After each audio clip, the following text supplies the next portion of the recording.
कैसे हो दोस्तों? हमारे चैनल में आपका स्वागत है। दोस्तों, आज मैं आपको दो दोस्तों की एक रोमांचक और डरावनी कहानी सुनाने वाला हूं। यह कहानी उन दोनों की है जिनका सामना एक खतरनाक पिशाचिनी से हो गया था।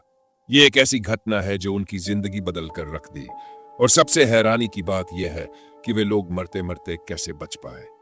तो दोस्तों, बिना समय गवाए चलिए इस रहस्यमयी और डरावनी कहानी को शुरू करते हैं। सिराज और मजीद गांव के दो जिगरी दोस्त थे। उन्हें रहस्यमयी जगहों पर जाना और उनकी कहानियों की सच्चाई जानने का जुनून था। एक दिन गांव के बुजुर्ग रामू काका ने उन्हें करण पिशाचिनी के बारे में बताया।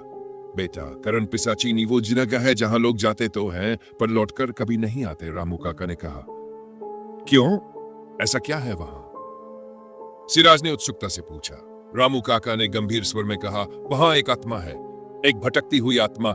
कहते हैं उसने अपने पति और बच्चे को खो दिया था और अब वो हर किसी को अपना शिकार बनाती है। मजीद का चेहरा डर से पीला पड़ गया। भाई, इस बार तो मत चल, मुझे ये सब सच लग रहा है। सिराज ने उसकी बात पर हंसते हुए कहा, डरपोक मत बन, ये सब अफवाह है, चल खुद जाकर देखेंगे।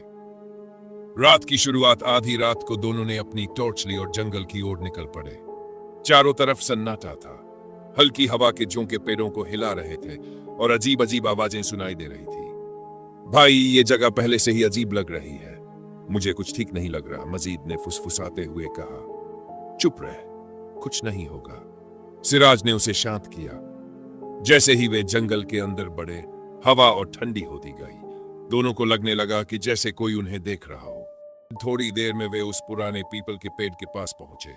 वह पेड़ इतना बड़ा और डरावना था कि उसके नीचे खड़े होकर सिर उठाने की हिम्मत भी मुश्किल थी। तभी झाड़ियों से किसी के रोने की आवाज आई। भाई, ये क्या था? मजीद ने कांपती आवाज में पूछा।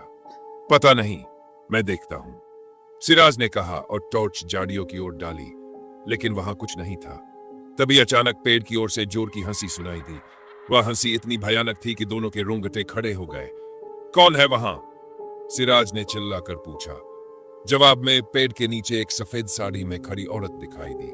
उसके बाल बिखरे हुए थे, आंखें लाल जल रही थी और उसका चेहरा इतना डरावना था कि मजीद के मुंह से चीख निकल गई। तुम कौन हो? सिराज ने हकलाते हुए पूछा। उस औरत ने धीरे से अपनी गर्दन घुमाई और मुस्कुराते हुए कहा, तुमने मेरी शांति भंग की है, अब तुम दोनों यहां से नहीं जा सकते। भागने की कोशिश? सिराज, भाग, मजीद ने डर के मारे चिल्लाया। दोनों ने भागने की कोशिश की, लेकिन उनके पैर जैसे जमीन में चिपक गए थे। तुम जितना भागोगे, मैं उतना तुम्हारे करीब आऊंगी, वह चीखकर हंसने लगी। सिराज ने अपनी जेब से अपनी दादी का दिया हुआ ताबीज निकाला। कांपते हाथों से उसने ताबीज हवा में लहराया। ताबीज की रोशनी पड़ते ही औरत जोर से चीखी, नहीं, इसे हटाओ। औरत गायब हो गई और उनके पैर जमीन से छूट गए। भागो, सिराज चिल्लाया। अंतहीन जंगल दोनों बिना रुके दौड़ते रहे, लेकिन जंगल का रास्ता जैसे खत्म ही नहीं हो रहा था। हर तरफ उन्हें पेड़ों की शाखाएं हिलती दिख रही थी, जैसे वे उन्हें पकड़ने की कोशिश कर रही हों। सिराज, हम फंस गए हैं, ये जंगल हमें बाहर नहीं जाने देगा, मजीद ने रोते हुए कहा। तू चुप रह, कुछ ना कुछ रास्ता जरूर होगा, सिराज ने उसे ढांढस बंधाया। कई घंटों की दौड़ के बाद उन्हें गांव की रोशनी दिखाई दी। जैसे ही वे गांव पहुंचे, दोनों जमीन पर गिर पड़े। अगली सुबह गांव वालों ने दोनों को बेहोशी की हालत में पाया।